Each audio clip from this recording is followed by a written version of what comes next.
Hi guys, welcome back for episode number 9 of the weekly playback. I can't believe we're on episode number 9. I can't believe this is my 9th one, but if you see little bugs flying around, I currently have a problem with fruit flies. I hope that you don't mind them. I'm trying to get rid of them. Yeah, they're annoying. Okay, so I played a couple of games in this past week, not as many as I would have liked to play, but sometimes life gets in the way.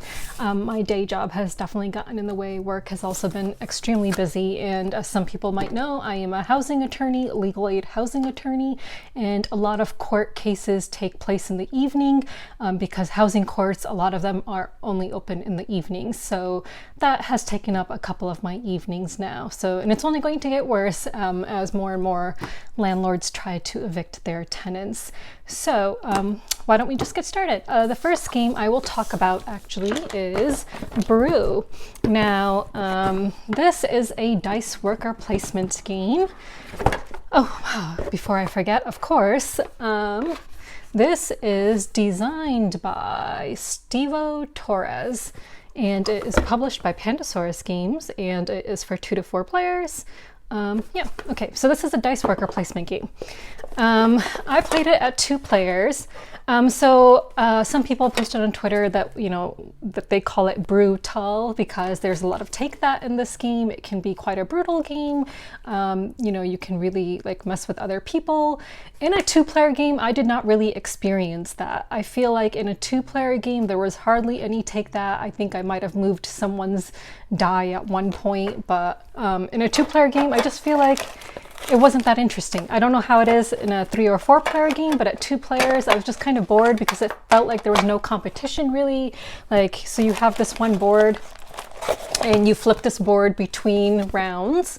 So you start off on the day round and then you flip it to the night round. When it's the next round, you will have these forest cards where you can place certain dice. So you will have a row of them depending on the player count. So for a 2-player game, there was 3 forest cards at all times for us to try to place some dice on. So let me just show you some examples of some forest cards. So these are just some examples of forest cards, and you would place a matching die symbol there. So you have different types of dice. So each player has their own forage dice in their own colors. So let me just pull out some of those. So for example, so you would have your own dice in your own colors. I'll just show you one of each color because they are really pretty. I feel like the dice are like the redeeming quality in the artwork in this game. So the dice are super pretty. So each player will have forage dice in their own color and then some elemental dice, 2 elemental dice each, and all those will be the same. So elemental dice you can place onto these. You don't need a matching symbol. Otherwise you have to have your matching symbol from your forage dice. And then you also have companions that you can claim. So there's going to be one from each kind of season. There's winter ones, there's fall ones, there's spring ones and summer ones.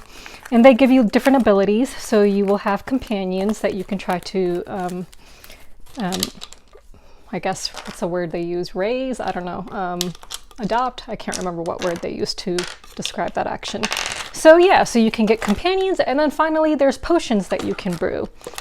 And the potions will also give you some special ability, and you will spend resources to acquire those potions.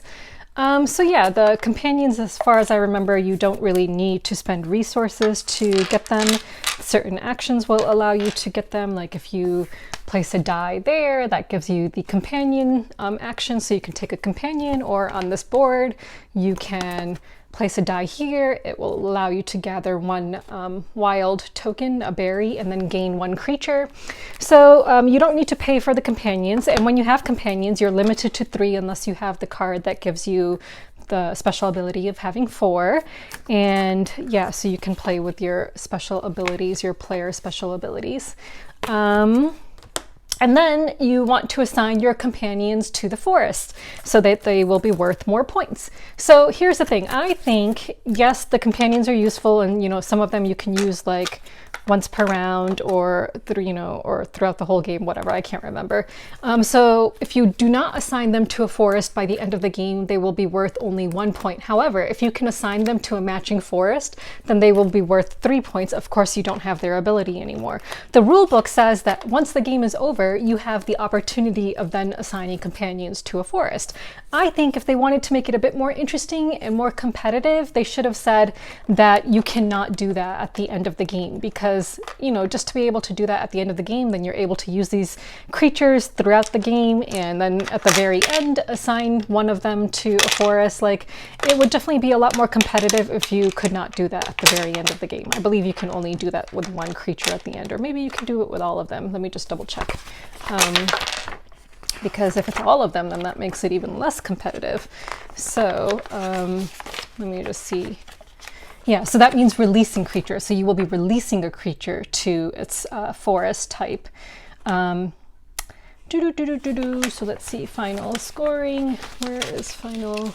The end game, controlling forest, claiming for, oh yeah, so you're claiming forest, so there's a little bit of a area control element based on the dice, but again, not very competitive in a 2-player game. Like, we really didn't have any competition. Like, I would see, oh, my competitor is going for 1 forest, like, why would I want to compete with him when there's 2 other cards, and I definitely want a forest, so then I would just go for the other card. So in a 2-player game, it just did not seem competitive, and it just made for kind of a boring game. So yeah, I just cannot find the end game releasing creatures part. Winning the game final, release creatures.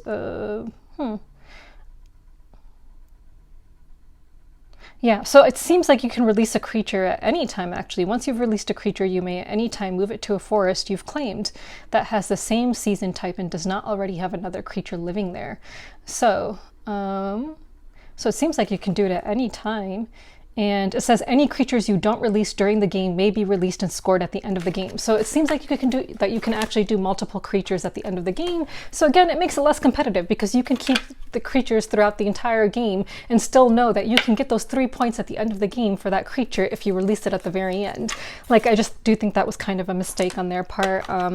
So yeah, to me, the game did not seem competitive at all. My opponent felt the same way. We just felt like it's a very simple dice worker placement game, and we just didn't feel like it was that exciting. Like, it just felt like you're just placing dice, getting resources, brewing potions, and claiming creatures that might give you a special ability to allow you to do a bit more. But overall, did not seem very competitive, did not seem very interesting. Like I said, I think the only redeeming quality in this game right now for me is the artwork and the dice. I love the unique artwork style in this game. Will it be enough for me to keep it? I don't know. I definitely want to play this at 3 or 4 players before I make a final judgment on this game and whether or not I will keep it. This is a publisher that has blacklisted me, so I had to buy the game myself. So yeah, so if I don't keep it, of course, I'm going to sell it, you know, try to get some of my money back. But yeah, so that's Brew. So hopefully I will get a chance to play it at 3 or 4 players and see if there's a bit more take that, because there was hardly any in my game, and see if it becomes a bit more interesting. But again, I love the artwork. I don't even know who did the artwork. Is it listed here? Art, Jake Morrison and Andrew Thompson. Yeah, so absolutely love the artwork. It's pretty unique. Okay, so the next game I want to discuss is Mooncake Master. This is published by, I believe it's Origami Games. I think that's what it's called. Yeah. Origami Games, designed by Daryl Chow, illustrations by Nicholas Pang, and it is for 2 to 6 players. I think that there might be a solo mode in this too, actually. So in Mooncake Master, you are drafting tiles and just trying to create mooncakes. I will hopefully remember to throw up a picture of the mooncakes I created when I played this. I really love the production quality in this. Like the tiles just feel so nice. I just love how they feel. I know you can't feel them when I show them to you, so it's a bit weird why I'm showing them to you. But anyway, so each round you're going to be making, in a 2-player game, I played it 2-player, you're making 3 mooncakes in each round. There are 3 rounds, I believe, and you are trying to fulfill different customer orders. So a customer will indicate what kind of a mooncake they want and whether you can get points from that. So this one says for each mooncake with a complete yolk, I think that's what this means, you'll get an additional point. So the point system is a bit interesting. You have like basic, like there's like regular points and then like flavor points or something. So let me remember how that works. So yeah, there's like flavors and tastes. Sorry, I think it's taste and festive points. Sorry, yeah, it's taste and then festive points. So you will get different taste points, and then the player with the highest taste value at the end of the round will score 2 festive points, and it's the festive points that will determine who the winner is. And the customers will give you festive points, so that's like a bonus, like an easier, well, not necessarily easier, but a good way to get festive points if you didn't get any taste points from the regular scoring. So just as an example, like you can see like the different kinds of mooncakes you can make. Cakes with full yolks will be worth more points. Cakes that are of one flavor will be worth more points. There are seeds like watermelon seeds and some other type of seed. So yeah, you're just drafting tiles, and then you pick a tile, hand the other ones to your opponent, then they pick a tile and hand it back to you. And then, you know, you're placing down, every time you take a tile though, you put it down immediately and you can't change its position later then. So yeah, so it's just a little puzzly, like fun little relaxing game. I wouldn't say it's like the most competitive or anything. It's not, you know, it's just something to pull out. Like I actually played it at the local game bar. We were just like one night like, yeah, let's just go there and just play something easy. So I brought this with me.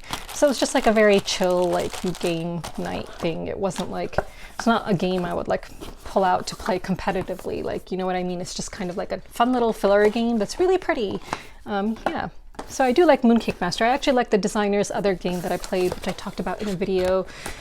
I think it was probably like my first or second playback video at this point. It was Plantopia. So I really like that game. So this is the second game I've played from this designer. All right, the next game I will talk about is Ticket to Ride Amsterdam. Oh, okay, well, yeah, I can talk about this next, and then I can talk about the other game that I don't actually have, so I can't show it to you. All right, so as everyone probably knows, this game is designed by Alan R. Moon. It is published by Days of Wonder, and it is for, I'm guessing, 2 to 4 players. I don't think it has a solo mode. So yeah, let's just go with 2 to 4 players. I really like the board in the Amsterdam game. I only own the London and Amsterdam versions anyway.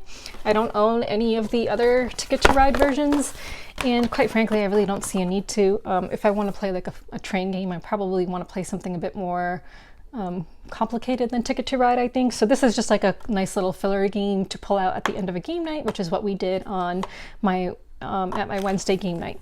So in this Ticket to Ride, in addition to just, you know, getting your regular route points for completing a route, there are these carriages, and if you completed a carriage route, then you will get one of these I think they're called commerce cards or goods cards. I can't remember what they're called.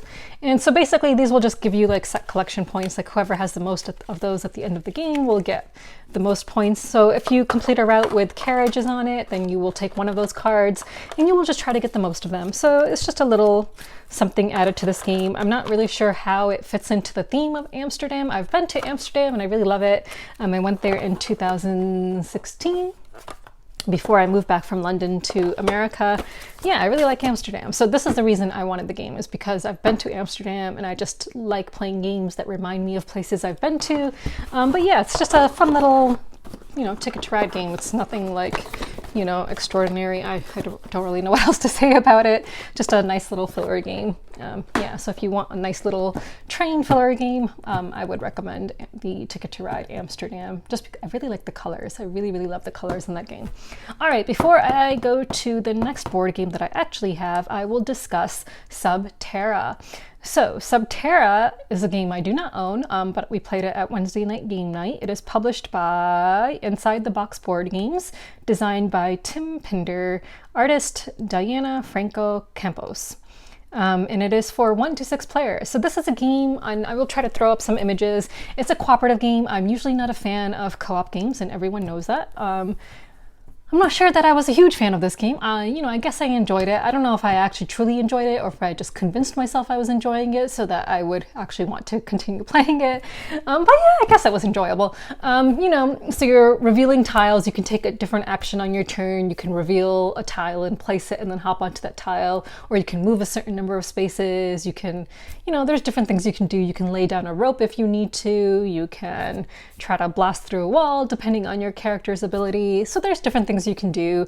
I played, I don't remember what her name was or what she was called, but my ability was that if I flipped a tile that I did not want 3 times during the game, I could discard that one and then place down the next tile, which I would have to go with. And that did prove useful. I was the one who discovered the exit from the cave. So yeah, at the end of each round, each player, after they've, you know, placed down their tiles and, you know, have done their movements, then you reveal a card, and that card will, you know, place some kind of an obstruction or something somewhere on the board, and it could affect players. It could knock you out. It could take away some of your health points. Yeah, there's like floods, there's cave-ins, there's monsters that can appear and start attacking people. Yeah, so there's, you know, it was fun, I think. Because I did enjoy the fact that I was kind of off in my own part of the cave, and everyone else was just kind of struggling in their part of the cave. Like I started branching off on my own, and I was doing pretty well. Like on my own, I didn't have any monsters to deal with. I didn't really have any floods. I think I got stuck in a gaseous chamber at one point, but that was really it. Yeah, so I enjoyed the fact that I was off by myself doing my own thing, and then I discovered the exit, and then the other players had to come back to the exit, and I tried to help them as much as I could by, you know, trying to create openings so that they could connect my part of the cave to their part of the cave. But only one player was able to make it back because he was able to swim close to the exit and then exit the cave with me. So we scored bronze because out of 4 of us, only 2 of us made it out alive. So yeah, so I think that was kind of fun actually. One player just kept on getting knocked out, and he was like knocked out for like a vast majority of the game, where we just kept on having to skip over his turns. So yeah, so that was kind of funny. And he was the one who actually ended up escaping with me. He had the swimming ability. So once someone revived him, he swam to safety, and we left the other 2 just yeah, perish in the cave. So yeah, so I guess it was fun actually. Yeah, so that was the other game I played, which I do not own. So hopefully I will remember to stick up pictures. All right, the last game I will discuss is SOS Titanic, designed by Bruno Cathala and Ludovic Maublanc. I hope I pronounced that correctly.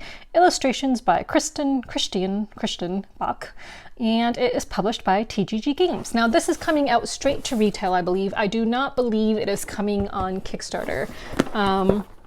So this was interesting. I had never played this before. It is like a very thematic solitaire game, which I think is really cool. So I think I would enjoy playing this as a solo. So as a multiplayer game, I do believe it is co-op. I thought I saw something in the rulebook about maybe making it a little bit competitive, but I don't know how that would work exactly. So I do think it's entirely co-op.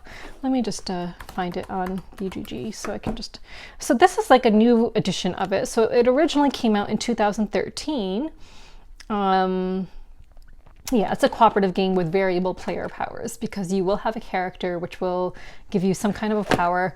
Now that I come to think of it, I don't even think I used my person's power. I was the second captain, or whatever you call it, the second ship person or whatever. So yeah, so let me just show you some of the artwork, 'cause it is stunning. It is really, really beautiful. So you are going to have, well, first let me just show you some of these cards because I absolutely love them. And there is like diversity in this game too. Like I just want to show you because I really love the fact that there was like an Indian woman in this game. I really love her dress, by the way. I want that dress. I want that outfit. I want to be put into this board game. I wonder if I can ask them to get me a promo card. I mean, it's my dream to be put into a board game. I know that's kind of sad, but That's my dream. Okay. Oh yeah, here's this Indian woman. Like, check her out. I like that. And there was like this. Oh yeah, she's gorgeous. She actually looks like someone I've seen before. So yeah, so there is diversity in this game and I love it. So yeah, so you are going to have a ship book. So this is a prototype, but I think they accidentally punched holes in the wrong side, so I don't think that the production copy will have holes on the wrong side. So just bear in mind that this is a prototype. So you start off with 2340, which is when I believe that the ship was first hit. So you are going to place cards beneath each part of the ship in the various decks, and a number of them will be face down, and then the bottom one of each pile will be face up, and you are trying to get them into their ships in the proper order. So you are trying to rearrange people into various decks based on the order and the class that they are in, because some people are first class and some people are second class. So, and they do not mingle. So you cannot have first class and second class people mingling. And when you uncover these cards, as you're like moving around people, you will start to uncover boats. There are 4 boats, 2 for first class and 2 for second class. And once you uncover a boat, you put it off to the side of the book, and you need to start getting people in there. So you start with, the boat is number 1, so you're going to start with number 2 and then go up to whatever that class goes up to. I believe for first class it's 13, and for second class I believe it's 17. So yeah, so it's like a solitaire game, and you will have like special event action cards that you can use and earn throughout the game. They're actually not that easy to earn, because basically you earn them if you have to flip the page, and flipping the page is actually going to make the game harder for you, because more and more sections of the boat are going to start to flood, and when a section is completely, like a part of the deck is completely flooded, then you have to take that deck and you have to shuffle it in with, oh sorry, someone's calling me, let me just okay. I should have hit like do not disturb. So when one section of the deck floods, you have to then shuffle that deck with the deck that is next to it where they are not flooded yet, and then basically you have to start over. So you shuffle them, put them face down, flip the bottom one. It is a really cool like solitaire game. Like, it's got the solitaire mechanic, but it's so thematic that I love it. Like, I've played solitaire like when I was little, but like, it's just a very not thematic game, right? But this is like a thematic solitaire, and I really think I would enjoy it as a solo game. So yeah, so you have these cards, these action cards, which are actually a bit difficult to earn, because as I said, you really, just to get them, you have to flip the page, which means you're actually closer to losing. And the different types of characters you can be are these, and depending on player count, that will determine which one you get. Oh yeah, so I was the second officer, that's what it's called. So yeah, so I highly recommend this. Like, I never played the original, but if you are a fan of this game, the artwork is just stunning, and it's TGG Games, so you know that the production quality is going to be through the roof. So yeah, and I really want to get a promo card. If you guys are watching this, tell Jeff Berggren that he should totally let me have a promo card for this game. That would be so cool. It would be awesome to see myself in a board game. All right, so let's move on to the next section. So I think I covered all the games that I played. I think I did. All right, so let's talk about games that I am backing. So there's only one new edition. So Wild Serengeti is still there. That ends on September 17th. So if you guys haven't checked that out, you should go check it out. Let's see how they're doing. Maybe I should add in a bit more information so this section isn't like 2 seconds long. Okay, they are at $151,621 right now. They have over 3,000 backers, and it is 5 days to go. And they've unlocked some cool animals, some cool stretch goals, like the hippo. Like, I'm so excited about the hippo and the ostrich and the cheetah. They've unlocked a cheetah. Oh my god. And I saw that they've added add-ons where you can buy an additional set of the animals. So I'm totally gonna do that. I'm totally gonna buy probably like 2 sets of animals in addition to the ones that come with the game. Because yeah, I just really want them. They're super cool. They're screen printed, really nice animals. So yeah, so definitely check out Wild Serengeti. If you want to know more about the game, you can, go back to previous videos where I discussed it. Backyard Chickens is ending in 67 hours. They are at 550 backers at the moment that I'm making this video, at $19,109. Ooh, maybe those are some lucky numbers for the lotto, 190. Okay, so yeah, so check out Backyard Chickens. Great game, highly recommend it. And, I think I showed you guys my upgraded eggs that I bought last time, that I bought to play it the second time I played it. And finally, the new game I have added is Solar Sphere, Harness the Power of the Stars. So I've done a 1-minute overview video of this. I discussed it in my last weekly playback video. It is a dice worker placement game and it is really good. And you know, they've addressed the issues that I had with it, and I hope that that will make the game better than I felt my experience was. So they have 26 days to go. So there is a lot of time for Solar Sphere. They are currently, oh my God, they're currently at 919 backers. So there's the 9 and the 1 again. So I feel like I need to go play the lottery today with those numbers, just like different combinations of 919. I think I will do that after making this video. And it's currently at $60,940. So yeah, check out Solar Sphere. All right, let's move on to, okay, so I don't have any games for the culling section this week. Who knows, Brew may get added to that once I play it at 3 or 4 players. So we're gonna skip over games I'm culling since I don't have one to show you guys this week. So let's just move into questions. All right, so I got some really good board game questions that I'm really excited. So let's talk about this one first. Sometimes if the mechanics overcome art, I can overlook the art. You seem to appreciate theme. Has there ever been a game where you felt theme got in the way of good gameplay? Theme getting in the way of good gameplay? Gosh, so I guess I would want to know what you mean by getting in the way of, like, the game is more focused on theme and less on mechanics, or you're just so overcome by the theme that you just don't even pay attention to what you're doing. I don't know. I don't know. That's a very good question, and I don't know. Sorry. Like I said, I should really start preparing for these questions ahead of time. You know what? I did see a discussion on in a Facebook group recently about letters from Whitechapel and Whitehall Mystery. People were saying that they can't play that game because the theme is so off-putting to them. So, I know that this doesn't answer your question, but I guess in a way maybe it does, because for those people, the theme gets in the way of the game, right? So it got in the way of good gameplay. For me, it doesn't do that. For me, I feel like Jack the Ripper is so far back in history, and I don't think the game is glorifying murdering people. I don't think it's doing that. I think it's a historical game where Jack the Ripper is going around killing people and you are trying to catch him before the night ends. I do prefer the Whitehall Mystery version better, which is the streamlined version of Letters from Whitechapel. But yeah, I don't think it's like glorifying murder, so it doesn't get in the way of the gameplay for me. I really love hidden movement games. That's why I got Fury of Dracula, which I haven't had a chance to play yet. So no, it doesn't get in the way of the game for me. Secret Hitler doesn't get in the way of the mechanics for me, because it is one of my favorite social deduction games. Of course, the Holocaust was a terrible thing, and to this day we see genocides happening, maybe on a lesser scale, but still happening. There are still people who are, being exterminated for their ethnic and religious backgrounds, affiliations. Like, for example, the Uyghur Muslims in Burma are being exterminated. So yeah, but does Secret Hitler, does the theme get in the way of the game for me? Not really, because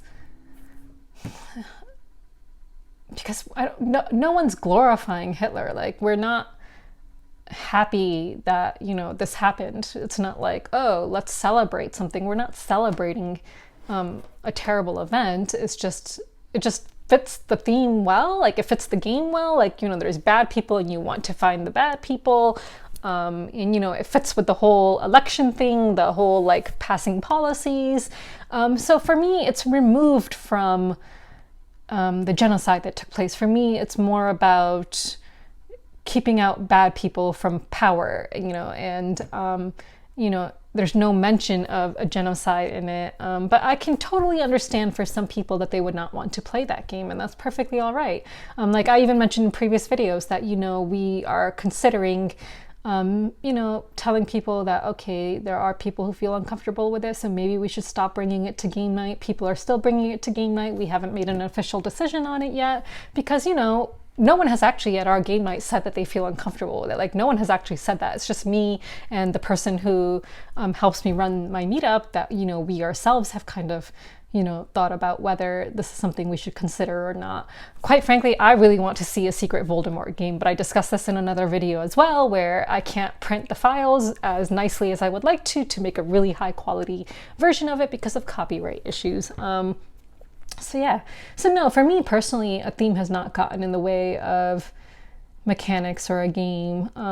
That's not to say that I ever won't. Oh, actually, yeah, so I actually did raise, so yeah, maybe I'm being a total hypocrite here.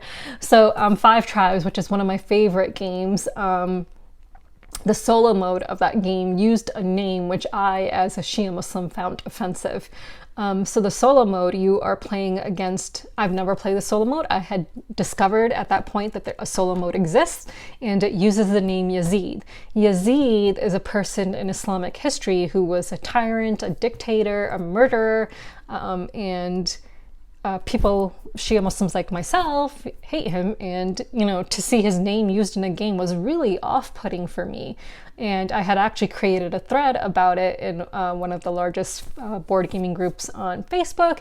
And, you know, funnily enough, a lot of the people who were supporting me in that group now are the same ones who bully me. So isn't that funny? But yeah, so there, I guess I am, you know, I guess that there's an instance of where a theme would get in the way of gameplay. I decided I would not ever play the solo mode because of that name that was used. It would have just taken a quick Google search for them to find that that name is offensive. But again, that could be just me being totally hypocritical because, you know, in some ways I could equate Yazid to Hitler, and I'm perfectly fine playing Secret Hitler.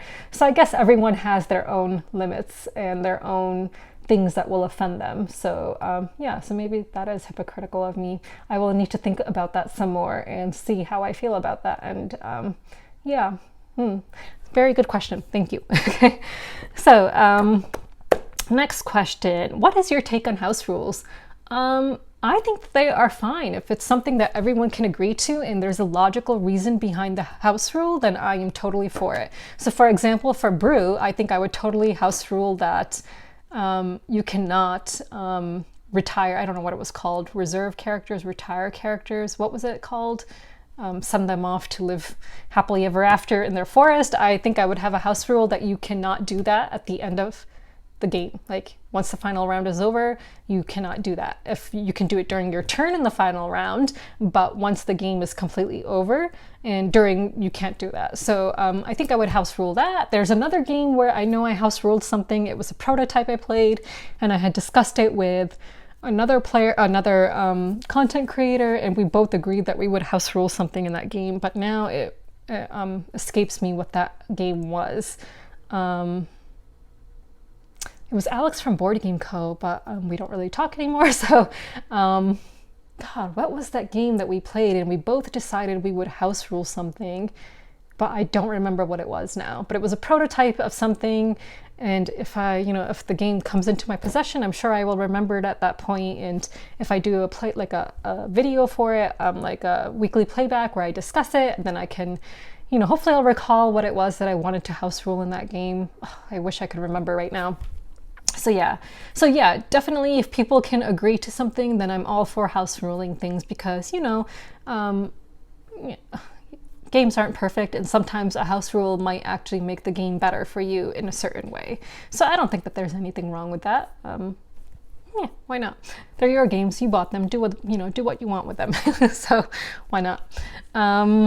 What's the next question we should go to? I don't know if you have mentioned this already, but what are the main mechanics on the elephant game you are designing, and how did you integrate the theme into the mechanics? I personally love games where the mechanics match the theme. Me too. So I really love games where the mechanics match the theme. It is so important to me. So my game is a worker placement game, and the way that the theme and mechanics will mesh together really well is because you will have different worker types, and different worker types will be able to perform different actions. So you are working at a sanctuary, and you are trying to gather the necessary materials you need, like food, medicine, and money, to then, be able to bring in animals into your sanctuary and maintain them, like the elephants. So, you know, I had a really good meeting with a publisher last weekend about my game, and I got some really good feedback, and we're going to meet again next weekend. I'm going to implement some of his feedback, but yeah, it's a worker placement game. I might try to add somewhat of a deck building theme mechanic into it, maybe on a lesser level, and there's going to be event cards as well, because in reality, there are events which will affect sanctuary work. There's going to be environmental disasters. There's going to be, you know, like for example, COVID affected a lot of sanctuaries. You know, unfortunately, they couldn't have any tourists coming to volunteer at the sanctuaries anymore. That, you know, took away a huge portion of their income, which they used to maintain the elephants and help bring in more and more elephants to rescue. So, you know, things happen in everyday life which affect sanctuary work. So I'm going to have event cards. I'm going to have event cards that, you know, cover environmental disasters, like, you know, stuff like governmental policies, just all kinds of things. So I feel like it is going to be a game where theme and mechanics are integrated really well, because I personally like games where they are integrated really well. And that's why Obsession is one of my favorite games. So yeah, and Abomination. I love Abomination, the Heir of Frankenstein. Yes. All right, next question. If you have any more questions about my board game, feel free to ask, and I will do my best to answer them. It's in very early stages right now. But I'm so glad that this publisher is just kind of keeping me on track, because for, you know, to be honest, my game had been at the same stage of development for like 2 years. And now that I'm going to be having regular meetings with this publisher, it's going to keep me on track and push my game forward. So I'm super excited about that. The last question is, board games can be beneficial for mental health. What games fill you with peace? Yes, they definitely can be beneficial for mental health. I know that's not your question, but I just want to go back to that point for a little bit and discuss something personal. So like, for example, I've had partners in the past where, so like one of my biggest things is I want a partner who plays board games. Like that is extremely important to me. So I had a partner for not a super long period of time, but I took the breakup really badly back in 2019, the summer of 2019. And I convinced myself that all the board games we played together, I could never play them again. Like they're tainted for me. I was convinced I couldn't go to game night anymore because, you know I was totally catastrophizing, and I know that now, but I was convinced that game nights were ruined for me, that board games were ruined for me, especially the board games that we used to play together quite often, which were we used to play Five Tribes often together. This is before I became a content creator, so my collection was even more limited at that time. Yeah, there was a couple of other games that we played a number of times together, and I just felt like I would never be able to play them again. And, you know, slowly I started healing, and I, you know, continued to go to game nights and continued to play games and have fun with my friends. And I find that game nights do that for me. Like game nights allow me to forget about all the other crap that's going on in my life. When I'm at game night, I am just having fun with friends and doing something that I really enjoy. And over time, I was able to reclaim those games and associate different memories with them. And so more recently, I was involved with someone who is very active in the board gaming community online, and yeah, and that did not end well. And, you know, I had bought games that he introduced me to. There were games that I had played with him for the first time, and I bought those games and I attached sentimental value to them. And yet again, I found myself in this position like, oh God, that game is going to be ruined for me. But this time I did not like let that, you know, that feeling take a hold of me for too long. I was like, no, I'm going to start playing those games with other people and reclaim them. And so that's what I did. So like Odin's Ravens was one of that game. Like the first time I ever learned about this game was with this person, and I bought that game because of him. And immediately after, you know, things ended between us, I was like, no, I am going to reclaim this game and I'm going to have fun playing it. And I have played it a number of times since then, and I have associated new positive memories with this game. And so yeah, in games, you know, I won't let people ruin board games for me. I won't let breakups ruin board games for me. And yeah, it is really great for mental health. Like I know when I can be having a really bad day, I'm getting bullied on the internet, you know, I'm being treated badly by people in the board gaming industry. Like if you kind of have a job in the board gaming industry, you might think, oh God, you know, board games are ruined for me. Like these people are ruining this thing for me. No, like you are not ruining board games for me. So if any of my bullies are watching this, you are not ruining it for me, because at the end of the day, after you guys bully me and I go and play board games with someone, that reminds me why I'm still here. I love board games. There's a reason I started making board game content, because I love them so much. And when lockdown happened, I wanted to keep board games a big part of my life. So you cannot push me out of this industry. Board games will always be a big part of my life. I will always love them. And they always help me to get my mind off of things that are troubling me in everyday life. And so yeah, they are really great for your mental health. And you know, if you are someone who has trouble making friends, board games are a great way to meet new people and make friends. You know, if there is no meetup where you live, I've discussed in a previous video what to do, you know, how to maybe start a meetup, like some advice for starting a board game meetup. So go watch that video if you need advice on how to do that, because you will meet people who enjoy the same hobby as you, and they will become your friends, and you know, it will be great. You know, the vast majority, I think all of my friends in Ithaca where I live are friends that I made through board gaming. I don't think I have any friends that I made outside of board gaming, because that's how I made friends here. You know, how else, as an adult who doesn't have children, how else am I going to make friends? You know, when you're an adult, it gets harder and harder to make friends when you're not in school, when you're not married, when you don't have children who can play with other children. You know, when you are in my position, it is not easy to make friends, but meetups and board games are a great way to make friends, and I highly recommend it, and it is really great for your mental health. So yeah, what games fill me with peace? Okay, sorry for the long tangent. Games with a lot of... Okay, so peace. So firstly, solo games. I will discuss solo games. So one of my favorite solo games is Mr. Cabbage Head's Garden. I just like solo games that are like, you know, pretty and not overly complicated, where it gives me a little bit of, you know, time to think about something. The artwork in that game is relaxing. Another solo game that I love playing is Fleet, the dice game. Yeah, so those games fill me with peace. Like when I'm by myself and I want to play something, Plantopia is one of my recent favorite solo games to play.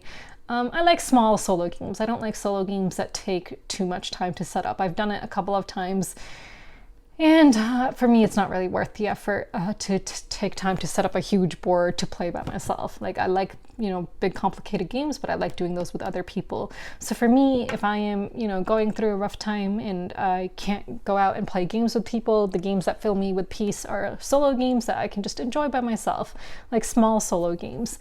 But then, you know, games with people, big games, games that, you know, games that involve a lot of laughing, a lot of like, you know, Quacks of Quedlinburg, like that's a game I would really enjoy playing with people. Like let's say if I'm having a really bad time and I just want to have a really good time, Quacks of Quedlinburg is a great game to play and like lift your spirits if you are going through a rough time. Yeah, games like that. Moonrakers, that's one of my favorite deck building games, because there's a lot of player interaction in it, because you have to negotiate with other players. I like games where you have to negotiate with other players.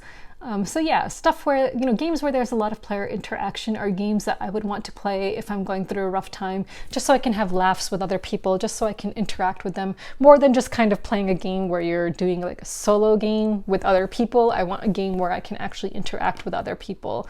So I hope that answers that question. So yeah, so those are all the questions I have for today. I know people have asked, you know, on my various social media platforms, why haven't you addressed the whole TGG frog thing? I have addressed it. You can find my comments on my video on my Facebook page, Board Games in a Minute. My video is still up there. You can read my comments below that. But really, I am not really saying anything more about that, and I have my reasons why. And I'm keeping those reasons personal for now. But maybe in some time you will understand why I'm not saying anything more about it, and that will become evident maybe sometime in the future. Who knows? But yeah, you know, I've said this before, you know, I do social work for a living. I know the world is not black and white. I know people make mistakes. No one's perfect. And, you know, people who claim that, you know, some people should be given the benefit of the doubt, well, you know, give other people the benefit of the doubt too then. I guess that's all I will say on that. So yeah, you can read my comments on my Facebook page if you want to and come to your own conclusions. But, you know, just it should go without saying, I do not support racism of any kind. You know, I am a Muslim person of color, non-white person. I represent people in housing cases who are non-white, and I represent them in discrimination cases. I understand that systemic racism you know, is a problem in this country. Like, you know, all of these things I understand. I've said it time and time again. I'm a liberal. Like, I don't know how many times I have to say that. I don't know how many times I have to like point to my career, what I do for a living. Like, you know, people would not do this work for, you know, many years if they truly didn't believe in it. Like, you know, who can do something for a long period of time if they really don't believe in what they're doing? I think that would take a lot out of you. So yeah, so I guess that's all I will say on that. So yeah, so as always, oh, actually, I guess I wanted to leave you guys with a question.